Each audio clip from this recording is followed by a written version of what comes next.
आपण नवनाथांचा जर आपण भक्त असो किंवा प्रत्येक भक्तांच्या घरी त्यांचा फोटो असतोच. बरोबर. मग नक्की फोटोचा काही नियम वगैरे आहे का की तो कुठं ठेवला पाहिजे किंवा ते असताना काय केलं पाहिजे किंवा काय नाही? फोटो शक्यतोवर छोटा ठेवायचा, की साधारण 1x1 पर्यंत फोटो ठेवू शकतो जागेच्या अभावी. नाही तर फोटो हे आपल्याला भाव निर्मिती होण्यासाठी, कारण त्यांच्याकडे बघितले का आपल्या मनात भाव निर्माण होतात ना. कारण आपले जे इंद्रिय बघतात, म्हणजे डोळे जे बघतात, तर आपल्या अंतरपटलावर ते उमटत असतं. म्हणून फोटो छोटा ठेवायचा. नियम एक आहे की ज्याला म्हणतो आपण एक जल छिडकून पुसून घ्यायचं, जसं आपण आंघोळ. शेवटी आपल्या मानसिकतेनुसारच आपल्याला रिटर्न्स मिळत असतात.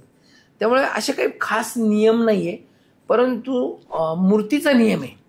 1 उंगल 1.5 उंगल एवढी मूर्ती तुम्ही देवाऱ्यात ठेवू शकता. त्याच्या पुढच्या मूर्तीला षोडोपचार आणि त्या पूजा पद्धती बदलतात.